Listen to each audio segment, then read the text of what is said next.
കണ്ണാടിയോടില് കറ കളഞ്ഞു കഴിഞ്ഞാൽ, മഴ കൊണ്ടുണ്ടായ കറ കളഞ്ഞു കഴിഞ്ഞാൽ അതിനെ വെളിച്ചമകത്തേക്ക് കയറുമല്ലോ. വെളിച്ചമകത്തേക്ക് കയറുമ്പോൾ നിങ്ങളുടെ പുതിയ ലൈറ്റ് ഇട്ടൊന്ന് ചോദിക്കുന്ന ഒരു അവസ്ഥയില്ലേ? വീട്ടിൽ സ്ഥിരം വരുന്നവര് നമ്മൾ വീട്ടിൽ നിന്ന് വൃത്തിയാക്കി വെക്കുമ്പോൾ നിങ്ങൾ വീട്ടിൽ പുതിയ ലൈറ്റ് ഇട്ടൊന്ന് ചോദിക്കുന്ന ഒരു അവസ്ഥയില്ല. ഇത് സാധാരണക്കാർക്കുണ്ട്. നമ്മുടെ ഉള്ളിലെ കറ കളഞ്ഞു കഴിയുമ്പോൾ നമ്മൾ പ്രകൃതിയുമായി സുതാര്യമാകുന്നു. നമ്മൾ സുതാര്യമാകുന്ന സമയത്ത് നമുക്ക് പ്രകൃതി എന്തു പറയുന്നു എന്നുള്ളത് കൃത്യമായി കമ്മ്യൂണിക്കേറ്റ് ചെയ്യപ്പെടും. കറ കളയാത്തവർ ഇത് കമ്മ്യൂണിക്കേറ്റ് ചെയ്യപ്പെടില്ല. അവൻ നോക്കുമ്പോൾ ഇയാൾ എന്തോ പുതുതായി ആർജിച്ചു എന്ന് തോന്നും. അതിനെയാണ് അവർ സിദ്ധി എന്ന് വിളിച്ചത്. ഏവർക്കും നമസ്കാരം. ശുഭകരമാകട്ടെ, ദിനം സന്തോഷകരമാകട്ടെ, ശ്രദ്ധകരമാകട്ടെ. അനുഭവങ്ങളും അനുഭൂതികളും നമ്മെ ഇവരെ മാറാകട്ടെ. ഇന്ന് ഒരു ആവശ്യപ്പെട്ട ഒരു ചോദ്യത്തിനനുസരിച്ചുള്ള ഒരു സെഷനാണ് പരമ്പരയിൽ നിന്നും മാറി ചെയ്യുന്നത്. സഹവാസത്തിന്റെ ഫെലോഷിപ്പിന്റെ ഭാഗമായിട്ട് നമ്മൾ ചെയ്യുന്നത്. അതുകൊണ്ട് ഇപ്പോ പങ്കജനാമട്ടൻ ചോദിച്ചത് സിദ്ധ സമ്പ്രദായത്തിന്റെ ഒരു ചരിത്രത്തെ കുറിച്ചാണ്. സത്യത്തിൽ ഇതിനൊരു തുടക്കം എന്നുള്ളത് ഉണ്ടോ എന്നത് എനിക്ക് സംശയമാണ്. അനാദിയായി ഉള്ള ഈ പ്രപഞ്ചത്തില് മനുഷ്യൻ അവന്റെ സഹജമായ ജീവിത പ്രക്രിയയിലൂടെ ജീവിച്ചു വന്നപ്പോൾ അവനുണ്ടായിരുന്ന ഒരുപാട് ശേഷികൾ അവൻ കൃത്രിമ ജീവിതത്തിലേക്ക് മാറിയപ്പോൾ നഷ്ടപ്പെട്ടു പോയിട്ടുണ്ട്. ഉദാഹരണത്തിന്, അവന് പ്രകൃതിയുമായുള്ള നിരന്തര ബന്ധമുണ്ടല്ലോ. ആ ബന്ധത്തെ ഇവൻ പ്രകൃതിയിൽ എന്ത് സംഭവിക്കുന്നു എന്ന് അവന് മനസ്സിലാവും. ഇവൻ എന്തു വേണമെന്നുള്ളത് പ്രകൃതിക്ക് മനസ്സിലാവും. ഈ വിധത്തില് ഒരു ബന്ധം അതെങ്ങനെയാണെന്ന് നമ്മൾ കഴിഞ്ഞ ദിവസങ്ങളിൽ സംസാരിച്ചു. ഒരു കോശവും ഒരു കലയും തമ്മിലുള്ള ബന്ധം എങ്ങനെയാണ്? കോശാന്തര ദ്രവത്തിനിടയിലൂടെ സംവേദനങ്ങൾ നടന്നിട്ടാണ് സംഭവിക്കുന്നത്. ഇതിന്റെ വിപുലപ്പെട്ട രൂപമാണ് നമ്മളും പ്രകൃതിയും തമ്മിലുള്ള ബന്ധം എന്ന് പറയുന്നത്. ആ നമ്മളും പ്രകൃതിയും തമ്മിലുള്ള ബന്ധത്തെ നമ്മൾ നിലനിർത്തണമെന്നുണ്ടെങ്കിൽ നമ്മുടെ ശരീരം എന്ന് പറയുന്നത് ശരിയാം വിധം പ്രകൃതി രൂപകൽപ്പന ചെയ്ത രൂപത്തിൽ പ്രവർത്തിച്ചു കൊണ്ടിരിക്കണം. അപ്പോ അതില് മനുഷ്യന്റെ ഒരു സ്വാഭാവികമായ പ്രത്യേകത, അതിനെ കുറച്ചുകൂടെ വിപുലപ്പെട്ടു പറയുകയാണെങ്കിൽ, മനുഷ്യനെ മറ്റു ജീവികളിൽ നിന്നും വ്യത്യസ്തനാക്കുന്നത് മൂർത്ത രൂപങ്ങളില്ലാതെ ഭാവന ചെയ്യാനും ഭാവന ചെയ്യുന്നതിനെ മൂർത്തവൽക്കരിക്കാനുമുള്ള അവന്റെ ശേഷിയാണ്. ഒരിക്കൽ കൂടെ പറയാം, മൂർത്ത രൂപങ്ങളില്ലാതെ, അതായത് കോർപ്പോറിയൽ മോഡൽ ഇല്ലാതെ, ഒരു മാതൃകയില്ലാതെ തന്നെ ഒന്നിനെ ഭാവന ചെയ്യാനും ഭാവന ചെയ്യുന്നതിനെ മൂർത്തവൽക്കരിക്കുക, ഭാവന ചെയ്ത സ്ഥാനത്തെ ഉണ്ടാക്കിയെടുക്കാനും ഉള്ള ശേഷിയാണ് അവരെ മറ്റു ജീവികളിൽ നിന്നും വ്യത്യസ്തനാക്കുന്നത്. അതിനൊരു ഉദാഹരണം പറഞ്ഞാൽ, ഒരു വ്യക്തി 2 വീടുകൾ വെക്കുകയാണെങ്കിൽ 2 രൂപത്തിലായിരിക്കും. 2 കാക്കകൾ ഓരോ കൂടുകൾ വെക്കുകയാണെങ്കിൽ 2 കൂടും ഒരുപോലെയായിരിക്കും. കാരണം അവർ ഇൻസ്റ്റിങ്ക്റ്റിനെ ആധാരമാക്കി പ്രവർത്തിക്കുന്നു, ഇവൻ ഭാവനയെ ആധാരമാക്കി പ്രവർത്തിക്കുന്നു. ഇതാണ് വ്യത്യാസം. അപ്പോ ഇത് മനുഷ്യന് സഹജമായുള്ള ശേഷി തന്നെയാണ് ഈ ഭാവന ചെയ്യാനുള്ള ശേഷി എന്ന് പറഞ്ഞത്. മറ്റു ജീവികൾക്ക് ഭാവന ചെയ്യാം, പക്ഷെ അവരുടെ ഭാവനയിൽ അവർക്ക് ഒരു മൂർത്ത മാതൃക, ഒന്നുകിൽ മൂർത്ത ഒരു മാതൃക ആവശ്യമുണ്ട്, അല്ലെങ്കിൽ സഹജമായ ഭാവന ആവശ്യമുണ്ട്. പുതിയതായി ഒരു സാധനത്തെ അവൻ ക്രിയേറ്റ് ചെയ്യില്ല. അപ്പോ ഈ പുതിയതിനോടുള്ള ഇവന്റെ താല്പര്യമുണ്ടല്ലോ, ആ പുതിയതിനോടുള്ള താല്പര്യം പല രീതിയിൽ വന്ന് അവൻ ഭക്ഷണ രീതിയിൽ, ഇപ്പോ ഒളിമ്പസിന്റെ വിശ്വാസം അനുസരിച്ച്, അല്ലെങ്കിൽ ഒളിമ്പസിന്റെ ബോധ്യപ്പെടലനുസരിച്ച് നമ്മുടെ മെയിൻലാൻഡിലുള്ള ആളുകളെല്ലാം തന്നെ, മനുഷ്യരെല്ലാം തന്നെ ഫലബുക്ക് എന്നുള്ള വിഭാഗത്തിൽപ്പെടുന്നതാണ്. മെയിൻലാൻഡിന്റെ അപ്പുറത്തേക്ക് എന്ന് പറയുമ്പോൾ നമുക്ക് പ്രോസസ്സിങ് ആവശ്യമുള്ള ഫുഡുകൾ, ഇപ്പം മീൻ പിടിച്ചു കഴിഞ്ഞാൽ നമുക്ക് മീൻ പിടിക്കാൻ നമുക്കൊരു ഒരു പ്രത്യേക സ്കിൽ ആവശ്യമാണ്. സാധാരണ ഒരു വ്യക്തി കയറി മീൻ പിടിച്ചു കഴിക്കാൻ കഴിയില്ല. സ്കിൽഡ് ആയിട്ടുള്ള ഒരാൾക്ക് അത് പിടിച്ചു കഴിക്കാൻ കഴിയുള്ളൂ. മാംസം അങ്ങനെ തന്നെ. പഴങ്ങൾ കഴിക്കാൻ, ഈ കായ്കനികൾ കഴിക്കാൻ അങ്ങനെ ഒരു സ്കില്ലിന്റെ ആവശ്യമില്ല. അവന് റീച്ചബിൾ ആയിട്ട് സ്ഥലത്ത് പിടിക്കുക, തിന്നുക, ഇതാണ്. അപ്പോ ആ സ്കിൽഡ് അല്ലാതെ ഈസി ആക്സസ് ചെയ്യാവുന്ന രീതിയിലുള്ള അവന്റെ ആ ഭക്ഷണത്തിന്റെ ഉപയോഗത്തിന് അപ്പുറത്തേക്ക് പുതിയ രീതിയിലുള്ള ഭക്ഷണത്തോടുള്ള താല്പര്യങ്ങൾ അവരുണ്ടാവുകയും അത്തരം ഭക്ഷണ രീതി ശീലിക്കുകയും ചെയ്യും. ഈ രീതിയിൽ വരുന്ന സമയത്ത് സ്വാഭാവികമായും അവന്റെ സിസ്റ്റത്തിന്റെ അകത്തേക്ക് സ്വാഭാവികമല്ലാത്ത ഒന്ന് അവിടെ ചെന്ന് നിൽക്കുന്ന സമയത്ത് അത് ഒരു ഇംപ്യൂരിറ്റി ഡോപ്പിംഗ് ആണ്. ഒരു അന്യവസ്തുവിന്റെ നിക്ഷേപമാണ് അവിടെ ഉണ്ടാവുന്നത്. സ്വാഭാവികമായ ഒഴുക്കിന്റെ വഴികളിൽ എപ്പോഴെങ്കിലും ഒരു അന്യവസ്തു കയറി വന്നാൽ സ്വാഭാവികമായ ഒഴുക്ക് തടസ്സപ്പെടുകയോ വിഭ്രംശിക്കപ്പെടുകയോ ചെയ്യും, വഴിമാറ്റപ്പെടുകയോ ചെയ്യും. ഈ വഴിമാറ്റത്തെയാണ് സാധാരണ യുക്തി എന്ന് പറയാം. അടിസ്ഥാനപരമായി യുക്തി എന്ന് പറയാം. വിഭ്രംശം എന്നുള്ളതിനെയാണ് യുക്തി എന്ന് പറയുക. അപ്പോ സഹജമായ ഒഴുക്കിൽ മാറ്റം വന്നുകൊണ്ട് യുക്തി പ്രത്യക്ഷമാകുന്ന ഒരു അവസ്ഥ അവന്റെ ഉള്ളിൽ ഉണ്ടാകാൻ തുടങ്ങി. അപ്പോ ഇവന്റെ ഭാവനയ്ക്കനുസരിച്ച് കൃത്രിമ ഭക്ഷണം കഴിക്കുന്നു. ഭക്ഷണത്തിന് ഇപ്പോഴത്തെ പോലെ കൃത്രിമ ഭക്ഷണത്തിലെ മന്തിയും ബിരിയാണിയിൽ നിന്നുള്ള കൃത്രിമ ഭക്ഷണമല്ല കേട്ടോ. അവന് പറഞ്ഞിട്ടുള്ള ഭക്ഷണത്തിൽ നിന്ന് മാറി കഴിയുമ്പോൾ തന്നെ അവന്റെ ഉള്ളിലെ യുക്തിയുടെ സ്വാധീനം കൂടിക്കൂടി വരുന്നു. യുക്തി കൂടുന്നതനുസരിച്ച് കൂടുതൽ പുതിയ രീതികളെ അവൻ അവലംബിക്കാൻ തുടങ്ങുന്നു. ഈ രീതിയിൽ ഇവൻ ഇങ്ങനെ മാറി മാറി മാറി വന്നു തുടങ്ങുന്ന ഒരവസ്ഥയുണ്ട്. ഈ അവസ്ഥ വരുമ്പോഴൊക്കെ തന്നെ അവൻ യുക്തി കൂടുമ്പോൾ അതിനനുസരിച്ച് ആ യുക്തിയെ മാനേജ് ചെയ്യാനായിട്ട് അവൻ ബുദ്ധിയെ ഉപയോഗിച്ചു തുടങ്ങി, ഇന്റലിജൻസിനെ ഉപയോഗിച്ചു തുടങ്ങി. അപ്പോ ഇന്റലിജൻസ് വരുന്ന സമയത്ത് ഇവൻ പുതിയ കാര്യങ്ങളെല്ലാം തന്നെ ഇവൻ ആലോചിച്ചുണ്ടാക്കുകയാണ് ചെയ്യുന്നത്. പുതിയ പുതിയ ഭാവനകൾ, പുതിയ പുതിയ സങ്കല്പങ്ങൾ, പുതിയ പുതിയ രീതികൾ എല്ലാം വഴി ഇവൻ പുതിയ കാര്യങ്ങളിലേക്ക് എത്തിക്കൊണ്ടേയിരിക്കും, നിരന്തരം എത്തിക്കൊണ്ടിരിക്കും. അപ്പോ ഇവൻ എത്രത്തോളം ബുദ്ധിയെ റിലേ ചെയ്യുന്നു അത്രത്തോളം ഇൻറ്റ്യൂഷനെ, ബോധത്തെ റിലേ ചെയ്യാനുള്ള സാഹചര്യങ്ങൾ ഒഴിവായി പോകുന്നു. ബോധത്തെ റിലേ ചെയ്യാനുള്ള സാഹചര്യങ്ങൾ ഒഴിവാക്കി പോകും തോറും ഇവനിലേക്ക് കൂടുതൽ യുക്തികൾ വരികയും ഈ കൂടുതൽ യുക്തികൾ പ്രയോഗിക്കാൻ പാകത്തിലുള്ള പശ്ചാത്തലങ്ങൾ നമ്മുടെ ജീവിതത്തിന്റെ ചുറ്റും ഉണ്ടാവുകയും ചെയ്യുന്നു. ഇങ്ങനെയാണ് ഈ മനുഷ്യൻ സഹജമായ ജീവിതശൈലിയിൽ നിന്നും കൃത്രിമമായ ഒരു ജീവിതശൈലിയിലേക്ക് പതിയെ പതിയെ പതിയെ വന്നെത്തിയത്. ഇത് ബോധ്യപ്പെട്ട പല ഗോത്ര നേതാക്കളും അല്ലെങ്കിൽ ഗോത്ര തലവന്മാരും ഇതിന് ഒരു റെസ്ട്രിക്ഷൻ കൊണ്ടുവന്നു എന്ന് വേണം വിചാരിക്കാൻ. ഇത് ഒരു ദിവസം കൊണ്ടുണ്ടായതല്ല, ഒരു ദിവസം ഒരു നിയമം എഴുതി ഉണ്ടാക്കിയതല്ല. ഗ്രാജുവലി ഇപ്പോ നമ്മുടെ ഒരു കുഞ്ഞ് വളർന്നു വരുന്ന സമയത്ത് കുഞ്ഞ് ഒരു ചെറിയ നമ്മൾ ഉദ്ദേശിക്കുന്നതിൽ നിന്ന് വ്യത്യസ്തമായ ഒരു കാര്യം ചെയ്യണം, നമ്മൾ ഉദ്ദേശിക്കുന്നത് ചെയ്യണം എന്ന് നമുക്ക് താല്പര്യമുണ്ടെങ്കിൽ നമ്മൾ കുഞ്ഞിനെ പതുക്കെ റെസ്ട്രിക്ട് ചെയ്യും. അടുത്ത ദിവസം കുറച്ചുകൂടെ വേറെ ഒരു തരത്തിൽ വഴിതിരിക്കും. അങ്ങനെ തിരിച്ച് നമ്മൾ അതിനെ ടേം ചെയ്യും, അതായത് പരിശീലിപ്പിച്ചെടുക്കുന്ന ഒരു പരിപാടി ഉണ്ടല്ലോ. അതേ രീതിയിൽ ഗോത്രത്തലവന്മാരോ അല്ലെങ്കിൽ കൂട്ടുകുടുംബത്തിന്റെ തലപ്പത്തിരിക്കുന്നവരോ അവരെ പതിയെ വഴിമാറ്റി കൊണ്ടുവന്നതായിരിക്കണം. എന്താണെങ്കിലും അത്തരത്തിലുള്ള ഒരു സംസ്കാരം വഴിയാണ് ഈ വഴി മാറിപ്പോകുവാനുള്ള ആ പ്രവണതയെ തിരിച്ച് പൂർവ്വസ്ഥിതിയിലേക്ക് കൊണ്ടെത്തിക്കാനുള്ള ഒരു ശ്രമം നടത്തിയത്. ഇത് പ്രകൃതിയുടെ ഒരു സാധാരണ സ്വഭാവം തന്നെയാണ്. ഇത് മനുഷ്യകുലം ആലോചിച്ചുണ്ടാക്കേണ്ട കാര്യമൊന്നുമില്ല. ഏതൊരു വ്യവസ്ഥയ്ക്കും ആ വ്യവസ്ഥയ്ക്ക് അതിന്റെ പ്രവർത്തനങ്ങൾ നിരന്തരം ആവർത്തിച്ച് ചെയ്യുന്ന ഒരു സ്വഭാവമുണ്ട്. അതിനെ ചാക്രികത എന്നാണ് പറയുക, സിക്ലിക്കൽ പാറ്റേൺ എന്ന് പറയും. ആ സിക്ലിക്കൽ പാറ്റേൺ എന്നുള്ളതിന്റെ അടിസ്ഥാന സ്വഭാവത്തെ താത്വികമായിട്ട് നമ്മൾ പറയുക ത്രൈണ സ്വഭാവം എന്നാണ്, ത്രൈണത എന്നാണ് പറയുക, ഫെമിനിനിറ്റി എന്ന് പറയും.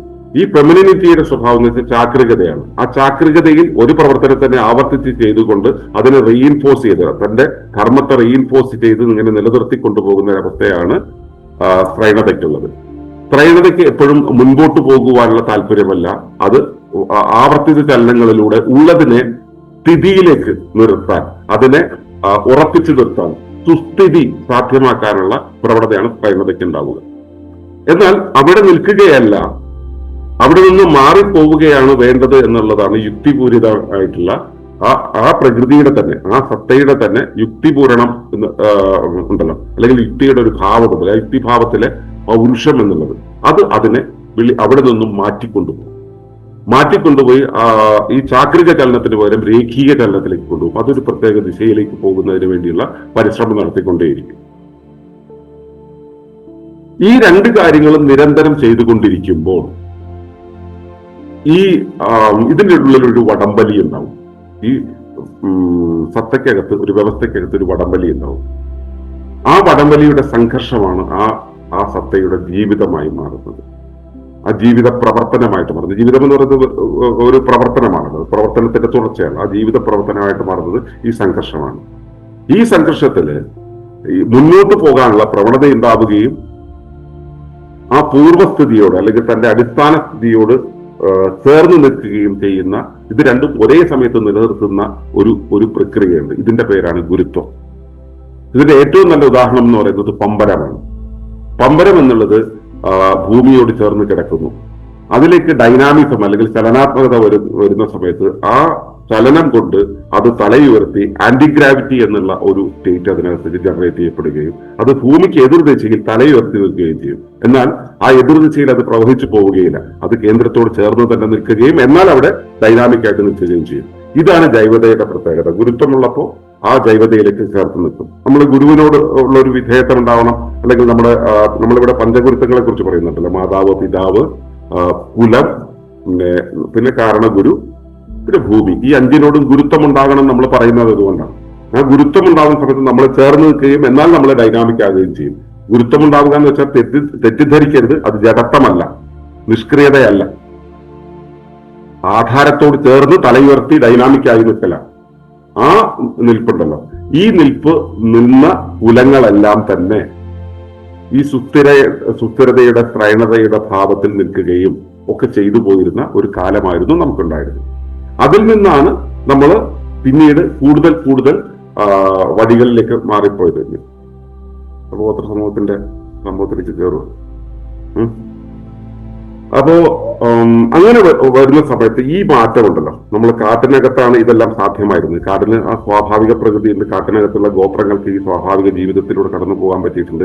ഇത് നാട്ടിലേക്ക് വന്നത് എങ്ങനെയാണ്? നാടായത് എങ്ങനെയാണ്? നടിയിൽ തുടങ്ങിയപ്പോഴാണ്,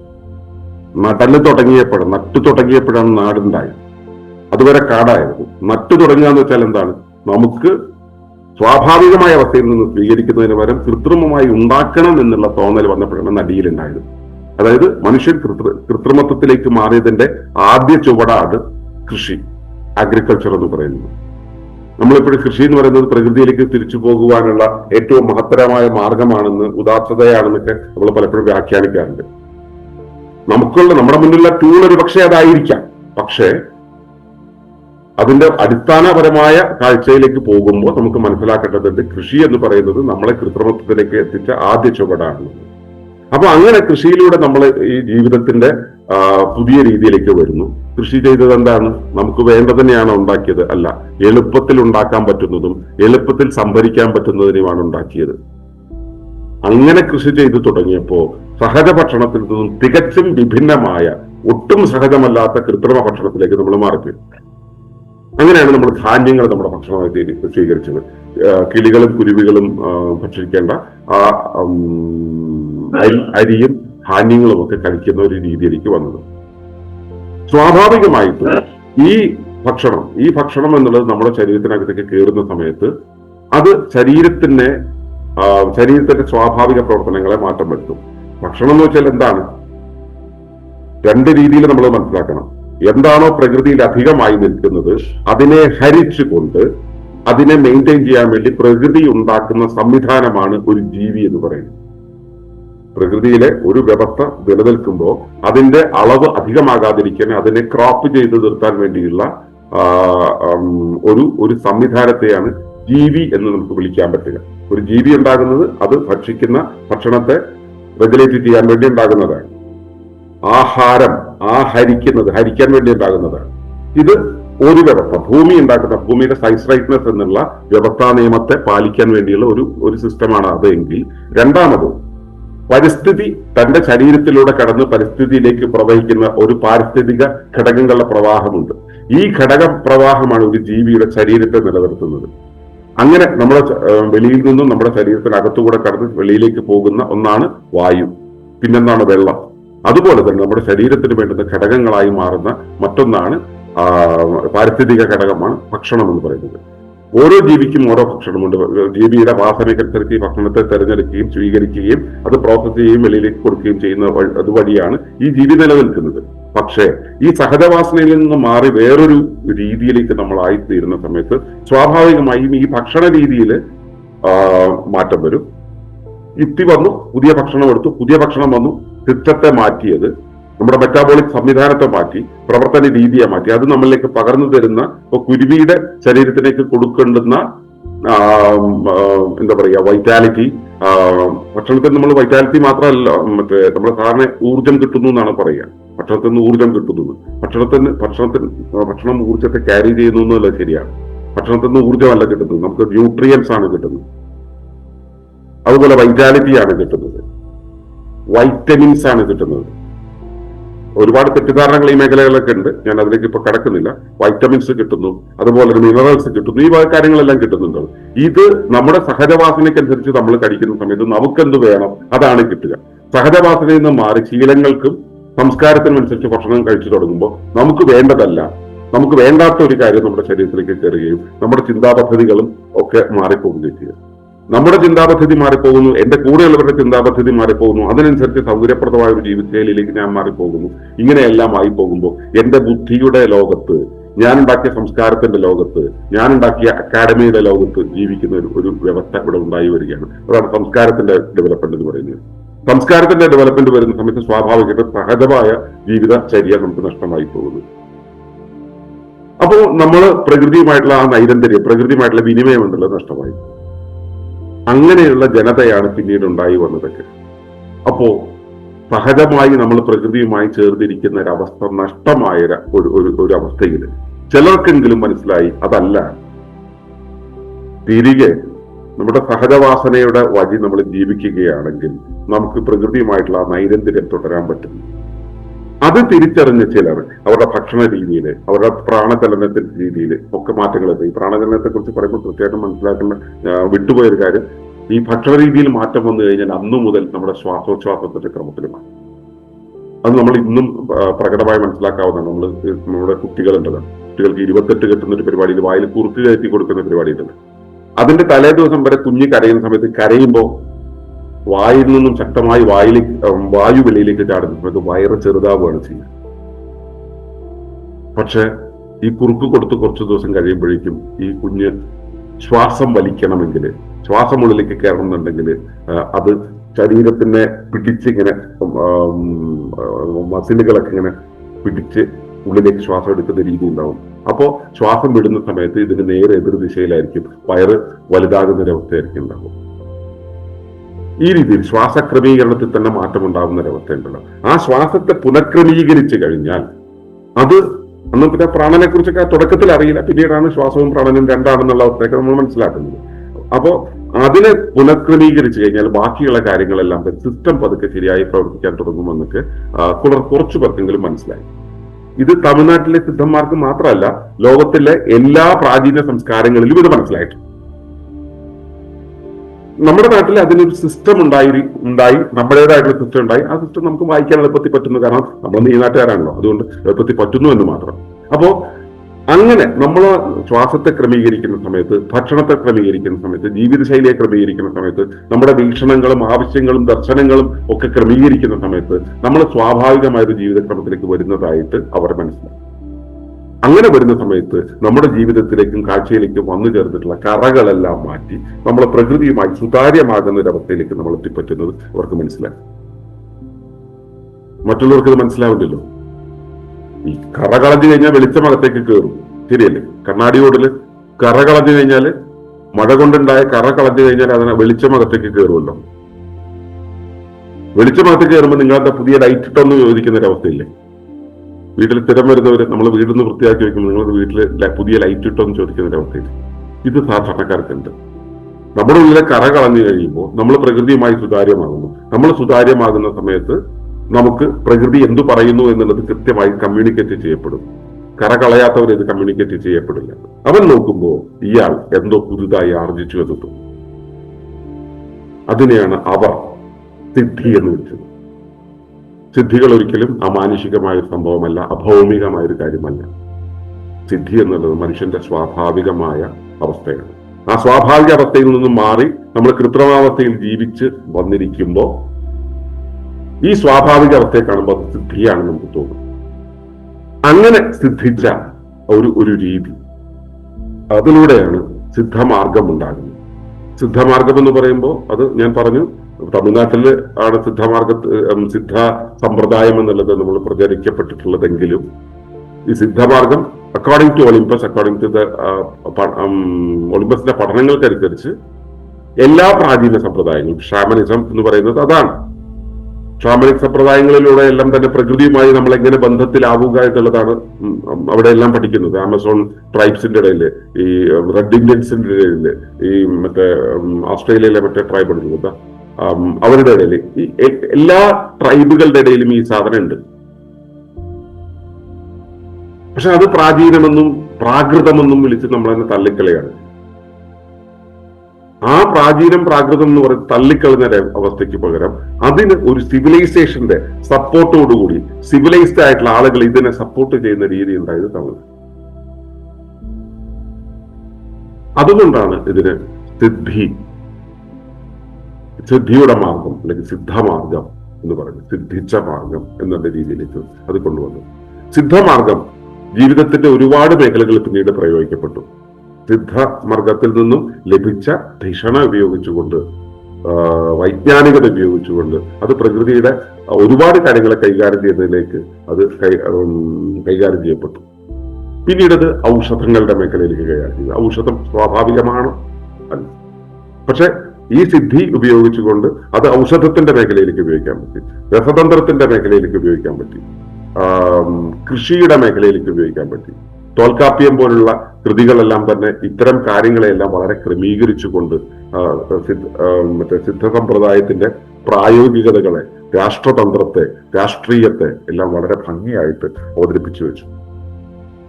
ഇന്ന് സിദ്ധമാർഗം എന്ന് പറയുന്നത് ഈ ആധുനിക ജീവിതത്തിൽ നിന്നും മാറി മുക്തിയുടെ ഒരു വഴിയിലേക്ക്, സഹജമായ ജീവിത വഴിയിലേക്ക് കൊണ്ടുപോകുവാനുള്ള ഒരു മാർഗമായി, ഒരു സ്ട്രാറ്റജി ആയിട്ട് ഉപയോഗിക്കപ്പെടുന്നു എന്നത് മാത്രമേ ഉള്ളൂ. സിദ്ധമാർഗത്തില് ഇപ്പൊ ഞാൻ സിദ്ധ സമ്പ്രദായത്തെ ഫോളോ ചെയ്യുന്നു പറയുന്നത് പ്രാണവിദ്യയുടെ ഒരു തലത്തിൽ നിന്നുമാണ്. പ്രാണവിദ്യയുടെ തലത്തിൽ നിന്നും നമ്മളതിനെ കൈകാര്യം ചെയ്യുന്നത് പ്രാണൻ കൃത്യമായ വഴികളിലൂടെ പ്രവഹിപ്പിക്കാൻ നമ്മൾ പഠിക്കുന്ന സമയത്ത് നമ്മുടെ ജീവിതത്തിന്റെ കാര്യങ്ങളെല്ലാം ക്രമീകരിക്കപ്പെടുന്നു എന്നുള്ളത്. ജീവിതത്തിൽ സ്വാസ്ഥ്യം വരും, സമാധാനം വരും, സന്തോഷം വരും, ഇതെല്ലാം നമുക്ക് നിലനിർത്താൻ കഴിയും. അതുമാത്രമല്ല, അതുകൊണ്ട് എന്താണ് പ്രയോജനം ഇന്നലെ നേട്ടൻ ചോദിച്ചതുപോലെ അത് നമുക്ക് ശാന്തി തരുന്നു എന്നുള്ളത് ആദ്യത്തെ. നമുക്ക് ശാന്തി തരുന്ന സമയത്ത് ഇതൊരു വെളിച്ചമാണ്, നമ്മുടെ ചുറ്റുമുള്ളവരിലേക്ക് അത് പകർന്നു കൊടുക്കാൻ പറ്റും. അത് പ്രേരിപ്പിക്കപ്പെടാൻ കഴിയും, അല്ലെങ്കിൽ പ്രേരിപ്പിക്കും. അത് ആ പ്രേരണയിലൂടെ അവർക്ക് എല്ലാവർക്കും തന്നെ ശാന്തമായ ഒരു ജീവിത അവസ്ഥ നൽകാൻ കഴിയും. അവർക്കെല്ലാം തന്നെ കൃത്യമായിട്ടുള്ള ജീവിതത്തിന്റെ ഗൈഡൻസ്, പ്രകൃതിയുടെ നിയമം എന്താണെന്ന് പറഞ്ഞു കൊടുക്കാൻ കഴിയും. ഇതാണ് സിദ്ധമാർഗത്തിന്റെ ഒരു കാര്യം. പിന്നെ ഇതിനൊരു ചരിത്രം എന്ന് പറയുന്നതിനെ കൃത്യമായിട്ട് നമുക്ക് പറയാൻ കഴിയില്ല. എന്താണെങ്കിലും ഈ വഴിക്ക് ആദ്യമായിട്ട് ഈ മനുഷ്യന്റെ ഉള്ളിൽ ഉറങ്ങിക്കിടക്കുന്ന സഹജമായിട്ടുള്ള ആ വാസനകളെ കൃത്യമായിട്ട് തിരിച്ചറിഞ്ഞ ഒരു യോഗി ഉണ്ടായിരുന്നത്രേ. അദ്ദേഹം ശവമായിരിക്കുന്ന ആ ജീവിതാവസ്ഥയിൽ നിന്നും ശിവം എന്നൊരവസ്ഥയിലേക്ക് അവസ്ഥയുണ്ടെന്ന് മനസ്സിലാക്കിയ ഒരു ആദി വ്യക്തിത്വമായിരുന്നു എന്നുള്ളത് കൊണ്ട് അദ്ദേഹത്തെ ശിവൻ എന്നാണ് വിളിച്ചു വന്നത്, ആദിയോഗി എന്ന് വിളിച്ചു. ഇവിടെ നമുക്ക് തർക്കങ്ങൾ ഉണ്ടാകാം. അങ്ങനെ ഒരു വ്യക്തിയാണ് ഉണ്ടായത്. ആ ഒരു വ്യക്തി ഉണ്ടാവുക എന്നുള്ളത് ശരിക്കും ഭൗമ നിയമങ്ങളുടെ ഒരവസ്ഥയല്ല. ഭൂമിയിൽ ഇപ്പൊ ഞാൻ ചിക്കൻ പോക്സിന്റെ കാര്യം പറഞ്ഞതുപോലെ, ചിക്കൻ പോക്സ് ഉണ്ടാകുകയാണെങ്കിൽ ഒരു കുരു ഉണ്ടായി കഴിഞ്ഞാൽ പിന്നെ കുറെ കുരുക്കൾ ഉണ്ടാവും, പല ഭാഗങ്ങളിൽ പല കുരുക്കൾ ഉണ്ടാവും. ഇവയെല്ലാം കൂടെയാണ് ഡിസ്ചാർജ് ചെയ്യുക. അപ്പോൾ ഒരു ശിവനാണോ ഒന്നിലധികം ശിവന്മാരാണോ എന്നുള്ളതൊക്കെ തർക്കങ്ങൾ നടത്താവുന്ന കാര്യമാണ്. നമുക്ക് ഇതൊക്കെ ചരിത്രരേഖകളൊന്നും ഇല്ലാത്ത കാര്യങ്ങളാണ്. ആദ്യകാലത്ത് ഇതിങ്ങനെയൊക്കെ ഉണ്ടാകാമെന്ന് അനുമാനിക്കാമാത്രം എന്ന് മാത്രം. ഒളിമ്പസിന്റെ ഒരു നിലപാട് പ്രകാരം എല്ലാ പ്രദേശങ്ങളിലുള്ള സമ്പ്രദായങ്ങളിൽ 100 ശിവന്മാർ, ഇവരെല്ലാം തന്നെ ഈ കാര്യങ്ങളെ കണ്ടെത്തിയിട്ടുണ്ട്. അവരവരുടെ ആയിട്ടുള്ള സംസ്കാരത്തിനും പ്രദേശത്തിനും അറിവിനും കാലഘട്ടത്തിനും അനുസരിച്ച് അതിനെ ഡെവലപ്പ് ചെയ്ത് കൊണ്ടുവന്നു. എന്താണെങ്കിലും അതിൽ നിന്നും ആദിയോഗിയിൽ നിന്നും ഈ ഒരു വ്യവസ്ഥ ഉണ്ടായി എന്നാണ് തമിഴ്നാട്ടിൽ കരുതപ്പെടുന്നത്. അതിനുശേഷം 18ഓളം സിദ്ധന്മാര് ഇതിന്റെ വിവിധ മുഖങ്ങളെ ഡെവലപ്പ് ചെയ്ത് കൊണ്ടുവന്നു. അതിൽ അഗസ്ത്യനാണ് ഇതിലേറ്റവും ഭംഗിയായിട്ട് ഈ കാര്യങ്ങളെ കൈകാര്യം ചെയ്തതെന്നാണ് പറയുന്നത്. ശിവൻ ഒരിക്കൽ അവിടെ നിന്നും ഒരു യാത്ര തമിഴ്നാട്ടിലേക്ക് വരുന്ന സമയത്ത് ഒരു മൂലർ എന്ന് പറയുന്ന ഒരാള്, പശുക്കളെയും കൊണ്ട് കാട്ടിൽ പോയി ഇരിക്കുന്ന ഒരവസ്ഥ കാണുന്നു. പാമ്പിന്റെ ദംശനം ഏറ്റിട്ടോ മറ്റോ മൂലൻ മരിച്ചു പോകുന്നു, അങ്ങനെ എന്തോ ഒരു സംഭവം ഉണ്ടാവുന്നുണ്ട്. ഈ പശുക്കൾ വീട്ടിൽ പോകാൻ കൂടെ ആളില്ലാത്തതിന്റെ വിഷമം കരഞ്ഞു തീർക്കുന്ന സമയത്ത് അതിൽ അലിവ് തോന്നിയിട്ട് തിരുമൂലരുടെ ഈ മൂലന്റെ ശരീരത്തിലേക്ക് സ്വന്തം ശരീരം ഒരു മരപ്പത്തിൽ ഒളിച്ചു വെച്ച് ഈ ശിവൻ എന്ന് പറയുന്ന ആള് തന്റെ ജീവനെ ഈ മൂലരുടെ ശരീരത്തിൽ പ്രവേശിപ്പിച്ചു എന്നും അങ്ങനെ തിരിച്ച് പശുക്കളെ വീട്ടിൽ കൊണ്ടാക്കിയിട്ട് തിരിച്ചിവിടെ വരുന്ന സമയത്ത് മരപ്പത്തിരുന്ന ശരീരത്തെ കുറുക്കന്മാർ തിന്നുപോയി എന്നും അതുകൊണ്ട് തിരിച്ചു കയറാൻ പറ്റാതെ ഈ മൂലരുടെ ശരീരത്തിൽ തന്നെ തുടർന്ന് ജീവിക്കുകയും തന്റെ സിദ്ധികളെല്ലാം അതുവഴി വെളിപ്പെടുത്തുകയും ചെയ്തു എന്നാണ് പറയുന്നത്. അങ്ങനെ വിശുദ്ധമായ ഒരു മൂലർ എന്നുള്ള അർത്ഥത്തിൽ പിന്നീട് അദ്ദേഹം തിരുമൂലർ എന്നറിയപ്പെടാൻ തുടങ്ങി എന്നാണ് പറയുന്നത്. അദ്ദേഹത്തിന്റെ ജീവിതകാലം 3000 വർഷങ്ങളോളം നീണ്ടു എന്നും പറയപ്പെടുന്നു. ആ 3000 വർഷങ്ങളിൽ അദ്ദേഹം സിദ്ധിച്ച കാര്യങ്ങളെല്ലാം ചേർത്ത് വെച്ചുകൊണ്ട്, അന്നത്തെ സംസ്കാരങ്ങളെല്ലാം ചേർത്ത് വെച്ചുകൊണ്ടാണ് തിരുമന്ദിരം എന്ന ആദ്യ ഗ്രന്ഥം ഉണ്ടാകുന്നത്. ആ തിരുമന്ദിരമാണ് സിദ്ധ സമ്പ്രദായത്തിന്റെ കാര്യങ്ങളെ ഏറ്റവും വിശദീകരിക്കുന്ന ഗ്രന്ഥം. ഇതല്ലാതെ ഒട്ടേറെ ഗ്രന്ഥങ്ങൾ വേറെയും ഉണ്ടായിട്ടുണ്ട്. തിരുമന്ദിരത്തിന്റെ ഏറ്റവും ലേറ്റസ്റ്റ് ഫോം വന്നത് ഏതാണ്ട് ഒരു 1300 കാലഘട്ടത്തിലാണ്. അതുകൊണ്ട് തിരുമന്ദിരം ഉണ്ടായത് 1300-ലാണെന്നുള്ള ഒരു വാദമുണ്ട്. എന്താണെങ്കിലും തിരുമന്ദിരമാണ് ഇതിന്റെ എല്ലാം അടിസ്ഥാന ഗ്രന്ഥമായിട്ട് എനിക്ക് മനസ്സിലായത്. അപ്പോ അതിനുശേഷം പിന്നീട് ഇതിൽ നിന്നും പലരും ഇതിന്റെ പല ഭാഗങ്ങളെയും എടുത്തു മാറ്റിക്കൊണ്ടുപോവുകയും യോഗശാസ്ത്രം എന്ന പേരിലും പലതരം വിദ്യകളുടെ പേരിലും ലോകമെങ്ങും പ്രചരിപ്പിക്കപ്പെടുകയൊക്കെ ചെയ്തിട്ടുണ്ട്. പക്ഷെ അടിസ്ഥാനപരമായിട്ട് ഇതിന്റെ ആ ഒരു തുടക്കം എന്ന് പറയുന്നത്, ഗ്രന്ഥരൂപത്തിൽ ഡോക്യുമെന്റേഷന്റെ തുടക്കം എന്നുള്ളത് തിരുമന്ദിരമാണ് എന്നാണ് എന്റെ അറിവ്. ഇപ്പോഴും ഇത് പല സമ്പ്രദായങ്ങളിലൂടെ കേരളത്തിലും തമിഴ്നാട്ടിലും വന്നുകൊണ്ടിരിക്കുന്നു. കേരളത്തില് തൈക്കാട്ടയ്യ എന്ന് പറയുന്ന അദ്ദേഹം കേരളത്തിലെ 3 പേർക്ക് ഈ വിദ്യയുടെ അടിസ്ഥാന പാഠങ്ങൾ ചൊല്ലിക്കൊടുത്തു. അതിലൊന്ന് ഭൈരവാനന്ദ സ്വാമികൾ. ഭൈരവാനന്ദ സ്വാമികളുടെ ആ ധാരയിലാണ് ഈ ഹംസവിദ്യ എന്നുള്ള ഒരു സിസ്റ്റം കേരളത്തിൽ പ്രചരിച്ചത്. രണ്ടാമത്തെ ഇത് സിദ്ധവിദ്യ എന്ന പേരിൽ തന്നെ കേരളത്തിൽ പ്രചരിക്കുന്ന സിദ്ധ സമാജത്തിന്റെ ശിവാനന്ദപുരംകാരുടെ ധാരയാണ്. മൂന്നാമത്തെ ധാര എന്ന് പറയുന്നതാണ് ശ്രീനാരായണ ഗുരുവിനെയും അയ്യങ്കാളിയെയും ചട്ടമ്പി സ്വാമികളെയും അയ്യാ വൈകുണ്ഠത്തെയും രൂപീകരിച്ച ആ ഉപദേശം. അതായത് തൈക്കാട്ടയ്യ വഴി വന്ന തൈക്കാട്ടയ്യ അല്ല, ഇവര് 3 പേരും ഇവരുടെ ഒരു ഗുരു ആദ്യ ഗുരുവിൽ നിന്നാണ് വരുന്നത്. തൈക്കാട്ടയ്യയിൽ നിന്നാണ് ഇവര് 3 പേരും എന്ന് വെച്ച് കഴിഞ്ഞാൽ ഇവര് 3 അല്ല, ഈ 4 പേരും ഈ വിദ്യയെ മനസ്സിലാക്കുന്നത്. ഈ വിദ്യയുടെ ജനകീയ പ്രയോഗം നടത്തിയത് കൊണ്ടാണ് കേരളത്തിന്റെ ടോട്ടൽ റിഫോർമേഷൻ നടന്നത്. കേരളത്തെ ഇന്ന് കാണുന്ന കേരളമാക്കി മാറ്റി. കേരളം എന്ന് വെച്ചാൽ നല്ല മോശം അവസ്ഥയുണ്ട്, അതിനെ കുറിച്ചല്ല ഞാൻ പറയുന്നത്. നമ്മുടെ പഴയ ഒരു പ്രാകൃതമായ ഹൈലി കേരളത്തിന്റെ ഒരു പ്രത്യേകത അറിയില്ല, സ്പൈസസ് ഏറ്റവും കൂടുതൽ അവൈലബിൾ ആയിട്ടുള്ള ഒരു ഹോട്ട്സ്പോട്ടാണ് കേരളം. അതുകൊണ്ട് തന്നെ ഈ സ്പൈസി ഫുഡുകൾ കൂടുതൽ കഴിച്ചത് കൊണ്ടാണ് ലോകത്തിലെ ഏറ്റവും കൂടുതൽ ലോജിക്കൽ ഡെൻസിറ്റി ഉള്ള ഒരു ജനതയായിട്ട് കേരളം മാറിയത്. അത് നല്ല രീതിയിലല്ല പ്രയോജനപ്പെടുത്തുന്നത്. നല്ല രീതിയിൽ പ്രയോജനപ്പെട്ട ചില ഏരിയകൾ ഉണ്ടായിരുന്നെങ്കിലും ബാക്കിയുള്ളത് വളരെ മോശമായിട്ടുള്ള രീതിയിലായിരുന്നു പ്രയോജനപ്പെട്ടിരുന്നത്. അതിൽ നിന്നും ഒരു മെച്ചപ്പെട്ട അവസ്ഥയിലേക്ക്, ഒരു നവോത്ഥാനം എന്ന രീതിയിലേക്ക് കൊണ്ടുവരാൻ കാരണമായത് ഈ സിദ്ധവിദ്യയുടെ ഈ ഒരു പ്രയോഗം കേരളത്തിലൂടെ വന്നതുകൊണ്ടാണ്. അത് ജനകീയമായി അവതരിപ്പിച്ചു എന്നുള്ളതാണ് കാര്യം.